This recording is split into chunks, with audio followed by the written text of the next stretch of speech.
खूब कहा है किसी ने, दुनिया का हर रंग फीका है पैसे के रंग के सामने। पैसा जिंदगी बना भी सकता है और जिंदगी बिगाड़ भी सकता है। पैसा जो रिश्ते जोड़ भी सकता है, रिश्ते तोड़ भी सकता है। पैसा जो इंसान को आजाद भी कर सकता है और इंसान को बांध भी सकता है। हमारी आज की कहानी एक ऐसे ही किरदार के बारे में है जिसकी जिंदगी में पैसा बढ़ता तो है, लेकिन वो अपने साथ कितने नए बंधन और कितनी नई मुश्किलें ले आता है, ये देखने और सुनने लायक है। तो चलिए शुरू करते हैं।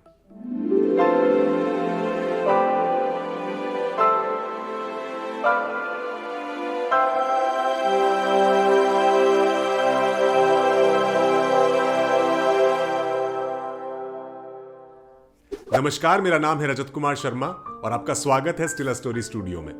अगर आप हमारे चैनल पर नए हैं तो इसे सब्सक्राइब कर लें और साथ में वो बेल आइकन को भी प्रेस कर दें ताकि आपको हर नई कहानी का नोटिफिकेशन मिलता रहे। तो हमारी आज की कहानी आर के नारायण साहब की 45 अ मंथ, 45 रुपए महीना। तो कहानी की शुरुआत होती है इसकी मुख्य किरदार से, जो है एक छोटी सी 4-5 साल की उम्र की बच्ची शांता राव, जो कि आज बहुत खुश है, बहुत एक्साइटेड है क्योंकि उसके पिता वेंकट राव आज शाम को उसे एक फिल्म दिखाने के लिए ले जाने वाले हैं। तो आज शांता के अंदर सिर्फ नई फिल्म देखने की नहीं, बल्कि अपने पिता के साथ सिनेमा हॉल जाकर फिल्म देखने की एक्साइटमेंट है, क्योंकि उसके पिता वेंकट राव वो कभी भी उसे वक्त नहीं दे पाते। उनकी नौकरी कुछ इस तरह की है कि दिन भर वो अपने ऑफिस में रहते हैं, देर रात तक, जब तक घर वापस आते हैं शांता सो चुकी होती है। इसीलिए आज शाम की एक्साइटमेंट कि आज पापा ऑफिस से घर जल्दी आएंगे और मुझे अपने साथ फिल्म दिखाने ले जाएंगे, ये एक्साइटमेंट शांता संभाल नहीं पा रही है। शांता पूरा दिन स्कूल में एक्साइटेड रहती है, अपनी दोस्त से पूछती है कि क्या शाम के 5 बज गए, क्योंकि शाम के 5 बजे का ही उसके पिता ने वादा किया कि वो घर वापस आ जाएंगे और फिर वो दोनों साथ में जाएंगे। लेकिन उसकी दोस्त उसे कहती है कि नहीं, अभी तो दोपहर है, अभी शाम के 5 बजने का मतलब नहीं है।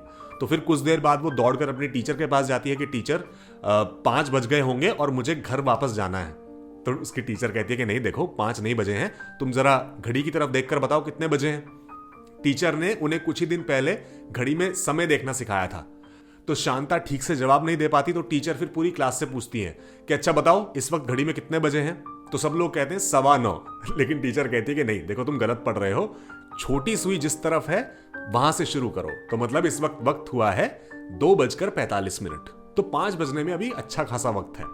तो शांता ये सुनकर कि अभी तो 5 बजने में 2 घंटे से भी ज्यादा हैं, थोड़ी मायूस हो गई और फिर कुछ देर बाद टीचर के पास गई कि टीचर, मेरे पापा आज घर जल्दी आने वाले हैं और मुझे उनके साथ कहीं जाना है, तो आप मुझे प्लीज जल्दी जाने दें। खैर टीचर ने उसकी रिक्वेस्ट एक्सेप्ट कर ली और उसे घर जल्दी जाने दिया। शांति को घर इतनी जल्दी वापस आया देख उसकी माँ भी घबरा गई। उन्होंने पूछा कि तुम इतनी जल्दी क्यों चली आई शांता? तो शांता ने बताया कि माँ, क्योंकि आज पापा मुझे फिल्म दिखाने ले जाने वाले हैं, तो मैं चाहती हूँ कि मैं अच्छी तरह नहा धोकर तैयार हो जाऊं। तो शांता की माँ ने उसे नहलाया, उसे अच्छी सी फ्रॉक पहनाई। फ्रॉक के कलर पर कुछ देर उसकी माँ से उसका झगड़ा हुआ। माँ चाहती थी कि आज वो कोई और कलर की कोई और नई फ्रॉक पहने, लेकिन शांता चाहती थी कि नहीं, जो उसकी फेवरेट पिंक फ्रॉक है वो वही पहनेगी। तो पिंक फ्रॉक और उस पे ऊपर बालों में हरा रिबन लगाकर शांता करीबन 3:30 बजे तक तैयार हो गई और घर के दरवाजे पर बैठकर पिता का इंतजार करने लगी। शांता की माँ ने उसे समझाया कि बेटा, पापा को आने में भी वक्त है, अभी बाहर धूप है, तुम धूप में इस तरह मत बैठो। लेकिन शांता की एक्साइटमेंट, जैसा कि हमने सुना, वो संभाल नहीं पा रही थी। वो बहुत खुश थी कि आज पापा ऑफिस से जल्दी आएंगे और हम फिल्म देखने साथ जाएंगे। और कुछ इसी तरह की एक्साइटमेंट शांता के पिता वेंकट राव के अंदर भी थी, जो इस वक्त ऑफिस में जल्दी से जल्दी अपने सारे काम निपटाने में लगे थे। उन्होंने आज दिन में खाने के लिए भी ब्रेक नहीं लिया, केवल 5 मिनट का एक कॉफी ब्रेक लिया और सुबह से लगाकर दोपहर तक लगातार काम करते रहे, क्योंकि उन्हें मालूम था कि आज उन्होंने अपनी बच्ची से वादा किया है कि वो उसे फिल्म दिखाने के लिए लेकर जाएंगे। ये वादा उन्होंने ऐसे ही नहीं किया था, उनके अंदर एक बहुत बड़ा गिल्ट था कि मैं अपनी बच्ची से कभी ठीक से बात भी नहीं कर पाता हूं, मैं कभी उसे इतना भी वक्त नहीं दे पाता हूं, कभी उसके साथ बैठूं, उससे बात करूं, उसका होमवर्क कराऊं, उसकी पढ़ाई में उसकी मदद करूं, मैं कभी उसके लिए कुछ नहीं कर पाता। और इसीलिए आज सुबह जब उनकी गली में से वो फिल्म का प्रमोशन करते हुए एक रिक्शा लाउड स्पीकर के साथ अनाउंसमेंट करते हुए गुजरा, तो शांता ने बड़ी मासूमियत से उनसे पूछा कि पापा, क्या हम ये फिल्म देखने जा सकते हैं? और इस सवाल सुनकर मानो वेंकट राव का गला भर आया और उन्होंने कहा, बिल्कुल बिल्कुल, आज मैं तुम्हें ये फिल्म दिखाने ले चलूंगा। शांता की मां ने बाद में वेंकट से कहा कि देखो, तुम ऐसे झूठे वादे उससे मत किया करो, तुम जानते हो कि तुम ऑफिस से जल्दी नहीं आ पाओगे, वो लोग तुम्हें जल्दी नहीं छोड़ेंगे, तो तुमने क्यों उससे कहा कि तुम उसे फिल्म दिखाने ले चलोगे? तो वेंकट राव ने जवाब दिया कि आज चाहे कुछ भी हो जाए, जमीन इधर की उधर हो जाए, आसमान फट जाए, लेकिन आज मैं जल्दी ऑफिस से घर आकर अपनी बच्ची को फिल्म दिखाने ले जाऊंगा, तुम देखना। शांता की मां मनी मन खुश हुई कि चलो इसी बहाने किसी दिन वो जल्दी घर आएंगे और इसी बहाने शांता के साथ कुछ वक्त बिता पाएंगे।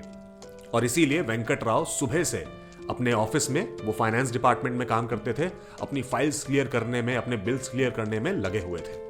और धीरे धीरे जैसे ही घड़ी 5 बजने की तरफ बढ़ रही थी, वेंकट के अंदर की एक्साइटमेंट और घबराहट भी बढ़ रही थी, क्योंकि उसे मालूम था कि जल्दी घर जाने के लिए, मतलब 5 बजे घर जाने के लिए उसे अपने बॉस से परमिशन लेनी पड़ेगी। और उसके बॉस, उनकी अपनी कोई पर्सनल लाइफ नहीं थी, मतलब वो सुबह सुबह 7 बजे ऑफिस आते थे और रात के 10 बजे वापस जाया करते थे। और अपने एम्प्लॉयज से भी यही उम्मीद करते थे कि सब लोग अपना घर बार छोड़कर सिर्फ और सिर्फ ऑफिस के लिए समर्पित रहें। कोई अगर 9, साढ़े 9 बजे भी ऑफिस पहुंचता था तो भी उनकी भौहें चढ़ जाया करती थी कि तुम कितना लेट आते हो, जबकि ऑफिस आने का असल समय ही 9, साढ़े 9 बजे का था। लेकिन क्योंकि वो खुद इतनी जल्दी आया करते थे और खुद इतनी देर से जाया करते थे, इसीलिए उनके साथ काम करना थोड़ा मुश्किल था। और जैसे ही करीबन 4:45 बजे वेंकट उनके पास उनके कैबिन में गया और उनसे पूछा कि सर, क्या मैं घर जा सकता हूं? तो वो एकदम भड़क गए। उन्होंने कहा कि ये इतनी जल्दी घर जाने का क्या मतलब? इतनी जल्दी किसी ऑफिस का फाइनेंस डिपार्टमेंट बंद होता है? तो वेंकट ने कहा कि सर, आज घर पर कुछ अर्जेंट काम है, इसलिए मुझे जल्दी जाना पड़ रहा है, अदरवाइज तो आप जानते हैं कि मैं देर तक रुककर सारे काम निपटाता ही हूं। उन्होंने कहा कि नहीं, तुमने वो 10-8 वाली फाइल क्लियर की? तो वेंकट को याद आया कि नहीं, वो फाइल अभी उसने क्लियर नहीं की है, क्योंकि उसे क्लियर करने में उसे कम से कम 2 से 3 घंटे लगेंगे। करीबन 200 बिल्स हैं, 200 कूपन्स हैं जो उसे क्लियर करने पड़ेंगे उसमें।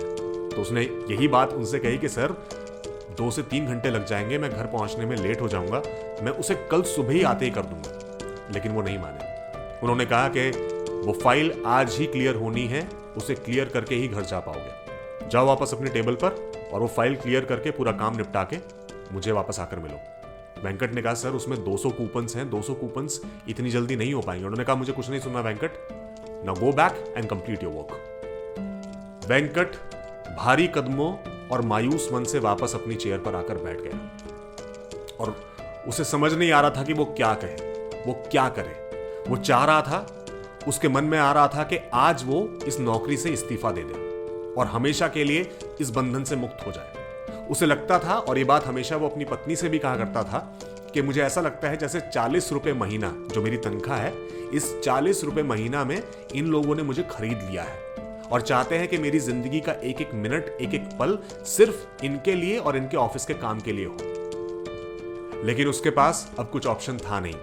उसने परमिशन मांगी, परमिशन नहीं मिली, ऊपर से काम और मिल गया जो उसे निपटाकर जाना ही था। और उधर घर पे शांता, अब 5 बज चुके थे और धीरे धीरे अब उसकी बेसब्री बढ़ती जा रही थी। उसे दिख रहा था कि सूरज ढल रहा है, लेकिन पापा अब तक नहीं आए। और बस मां से नजरें चुराकर वो धीरे से घर से बाहर निकल गई और अपनी गली में आ गई। और उसे दिखा कि मेरे पापा रोज इस गली में सीधा जाकर वो उधर लेफ्ट साइड की तरफ टर्न लेते हैं, तो शायद वही उनका ऑफिस होगा। तो चलो, मैं खुद जाकर देखती हूँ कि पापा ऑफिस में क्या कर रहे हैं और खुद उन्हें लेकर आती हूँ। अब वो बेचारी छोटी सी बच्ची, उसे नहीं मालूम था कि गली में आगे जाकर जो वो लेफ्ट टर्न है वो ऑफिस का शुरुआती रास्ता है, ऑफिस तो बहुत दूर है। लेकिन वो चली गई, वहां से उसने टर्न लिया और आगे 2 टर्न्स और लेने के बाद अब वो पूरी तरह से अपना रास्ता भटक गई। उसे नहीं समझ में आ रहा था कि अब वो अपने घर भी वापस कैसे जाए। लकीली वहीं पे उसे साथ के घर में काम करने वाला एक नौकर मिल गया, जिसने शांता को वहां खड़े देखा और उसने उससे पूछा कि शांता, तुम यहाँ क्या कर रही हो? तो शांता ने जवाब दिया कि मैं अपने पापा को ढूंढने आई हूँ, उन्हें ऑफिस से वापस ले जाने। वो समझ गया कि बच्ची अपने घर से गलती से चली आई है और वो वापस शांता को उसके घर ले जाकर उसकी मां के पास छोड़ आया। और इधर अब ऑफिस में 7 बज चुके थे। दिन पूरी तरह से ढल चुका था और वेंकट अब पूरी तरह से गुस्सा हो चुका था। उसे झल्लाहट हो रही थी अपने आप पर, इस नौकरी पर, अपने हालात पर, और बार बार दिमाग में आ रही थी 40 रुपए महीना की वो तनख्वाह, जो उस वक्त में, जिस वक्त ये कहानी आर के नारायण साहब ने लिखी, उस वक्त में एक अच्छी खासी तनख्वाह थी कि 40 रुपए महीने ने मानो मुझे हमेशा के लिए यहां एक बंधवा मजदूर बना दिया है। तो बस उसने फैसला किया कि अब वो ये मजदूरी और ये मजबूरी हमेशा के लिए त्याग देगा। इसके बाद उसका जो कुछ भी हो उसे मतलब नहीं। उसने एक कोरा कागज निकाला, अपना पेन खोला और अपना इस्तीफा लिखना शुरू कर दिया। और उसमें लिखा कि मैं अब इस मजदूरी को, इस मजबूरी को और नहीं ढो सकता, मैं अब और नौकरी नहीं करूंगा। और उसने अपने बॉस, अपने मैनेजर के लिए साफ साफ लिखा कि देखिए, अगर ये नौकरी छोड़ देने के बाद मैं और मेरा परिवार सड़क पर आ गया और भूख से तड़प कर मर गया तो हमारी आत्माएं आपका पीछा करेंगी। ये सब अपने इस्तीफे, अपने रेजिग्नेशन लेटर में लिखकर वो गया उनके ऑफिस में और वहां जाकर उनकी टेबल पर वो कागज रख दिया। जैसे ही उसके बॉस ने वेंकट को अपने सामने देखा तो उन्होंने कहा, अरे वेंकट, मैं तुम्हें याद ही कर रहा था, तुम्हें बुलाने ही वाला था।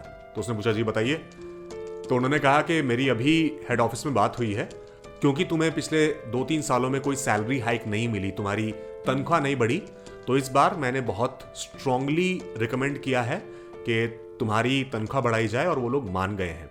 और अब अगले महीने से तुम्हारी तनख्वाह 12.5% ऊपर होकर 40 से 45 रुपए महीना हो जाएगी।